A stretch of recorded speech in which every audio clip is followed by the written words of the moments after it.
First time నా చెల్లి నా కోసం అండ్ మా హస్బెండ్ కోసం పొంగల్ అయితే చేసేస్తుంది.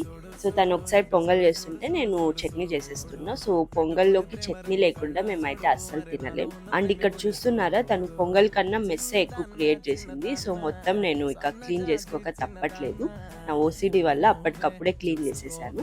మా అమ్మ చేసే పొంగల్ అంటే నాకు మా చెల్లికి చాలా ఇష్టం. సో మా చెల్లి ఛాలెంజ్ చేసింది, సేమ్ అమ్మ చేసేలాగే చేస్తాను అని. సో ఎలా టర్న్ అవుట్ అయిందో తెలుసుకోవాలంటే వీడియో ఎండ్ వరకు చూసేయండి. సో ఫైనలీ ఎలాగో అలాగా రెసిపీ అయితే కంప్లీట్ చేసేసింది. ఇక కుక్కర్ క్లోజ్ చేసి 3 విజిల్స్ పెట్టేస్తే పొంగల్ అయితే రెడీ. అండ్ మా సిస్టర్కి కొంచెం ఇలా వాటరీగా ఉంటేనే ఇష్టం. ఇక మేము ఆ కన్సిస్టెన్సీతోనే తినాల్సి వచ్చింది. సో ఇక ఫైనలీ టేస్టింగ్ టైం.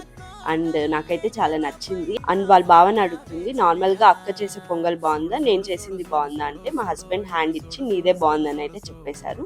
అండ్ రియల్గా పొంగల్ చాలా బాగుంది. రెసిపీ కావాలంటే కమెంట్